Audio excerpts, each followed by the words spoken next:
Let me ask you a question. Do you want to learn how to invest like the pros and take your stock trading game to the next level? Warren Buffett, possibly the most successful and respected investor today, has been quoted saying that The Intelligent Investor is by far the best book on investing ever written. In his preface to the fourth edition of the book, Buffett tells the reader that successful investing does not require a stratospheric IQ, psychic powers, or insider information. Instead, successful investing requires two things. First, a sound intellectual framework for making decisions, which the intelligent investor provides. Second, you must have the discipline to keep your emotions from corroding your ability to make wise decisions, and this requires self-control and self-awareness. Now, while neither I nor Benjamin Graham can help you with your self-control, the intelligent investor clearly and precisely outlines the sound intellectual framework you need to make solid investment decisions. So, do you want to make more money investing? If you do, stay tuned. Don't move, because we are about to discuss 3 key lessons from The Intelligent Investor by Benjamin Graham. Let's get right into it. Lesson 1. Decide what kind of investor you're going to be. Graham breaks intelligent investors into 2 groups: defensive investors and enterprising investors. The defensive investor is discussed in chapters 4, 5, and 14 of the book, while the enterprising investor is discussed in chapters 6, 7, and 15. Now, let's start by talking about the defensive investor. The defensive investor is a passive investor. The goal of a defensive investor is to earn an average return. The defensive investor creates a portfolio that runs on autopilot and requires minimal effort and time. This investor selects a balance for his or her portfolio, say 50-50, with half of the portfolio invested in stocks and the other half of the portfolio invested in bonds or cash.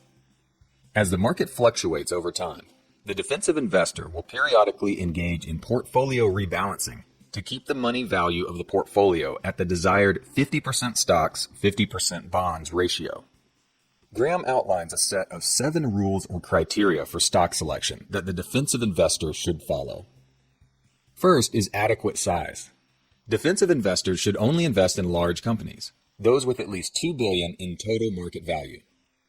Second is strong financial condition.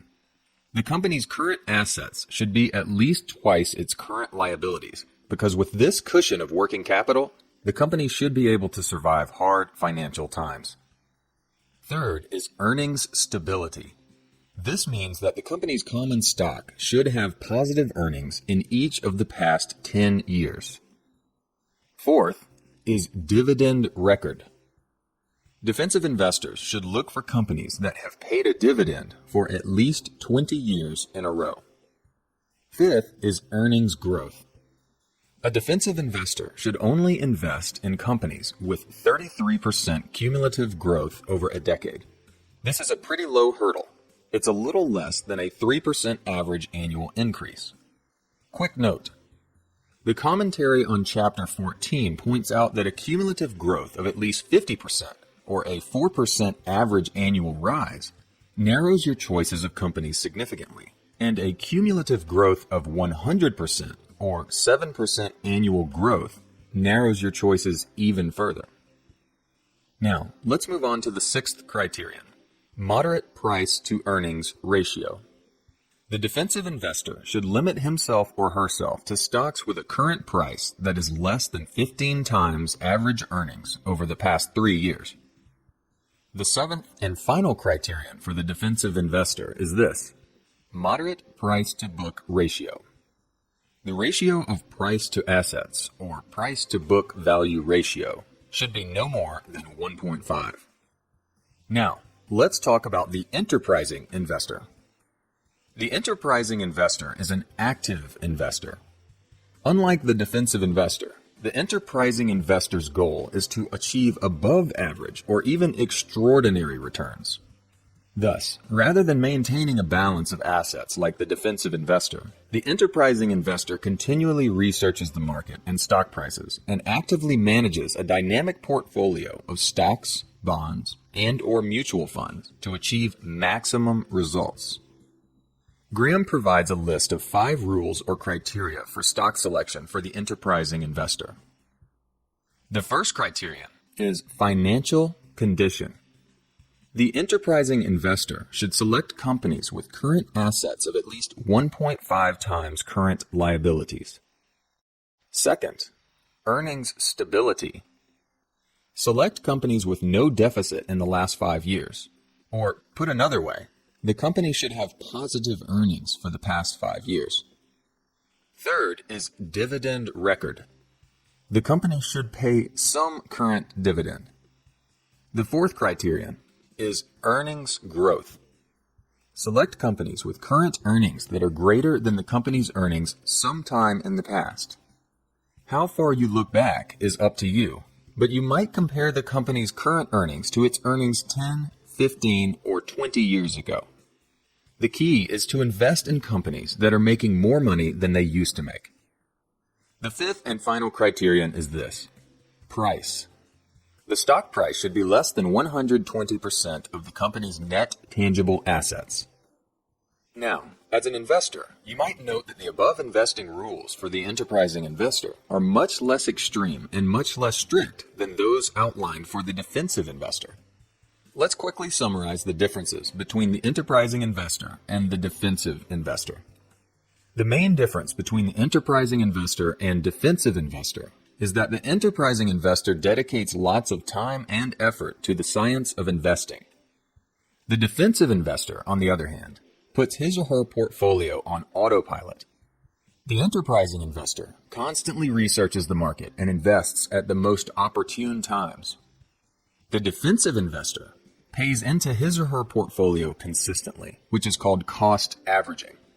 Finally, the enterprising investor trades regularly, while the defensive investor rebalances his or her portfolio once or twice per year. So, this begs the question: what kind of investor do you want to be? Let's move on to Lesson 2. Learn how to do business with Mr. Market. In Chapter 8, Graham gives us a brilliant metaphor for understanding irrational market swings, and this metaphor is what he calls Mr. Market. Mr. Market is ruled by his emotions and is easily swayed by the crowd. In exuberant times when everyone is irrationally driving the price of a stock to the moon, Mr. Market will pay you a price far above the fundamental value of the business. In downtimes, when financial conditions deteriorate, Mr. Market becomes very pessimistic and fearful, and he will sell a stock to you at a price far below the fundamental value of the business. Depending on how wildly Mr. Market swings, the difference between the price of a stock and its objective value can be quite extreme. So, let's talk about the 3 rules for doing business with Mr. Market. First, we have to learn to observe Mr. Market closely, to recognize his mood swings, and to profit from those mood swings. When Mr. Market is in despair, stocks are underpriced, and that's when you want to buy. Don't sell to Mr. Market when he's depressed. He won't pay you anything for your stocks. On the other hand, when Mr. Market is exuberant, that's when stocks are overpriced, and that's when you want to sell to Mr. Market. When he's enthusiastic, don't buy anything from him because he'll charge you more than you should pay, which means your investment will have little or no margin of safety. We'll discuss margin of safety more in Lesson 3. Second rule: we have to learn to be strong and not let Mr. Market influence us. Stick to your principles. Don't follow Mr. Market when he gets crazy. Finally, don't feel guilty when you make a huge profit on Mr. Market's emotional mood swings.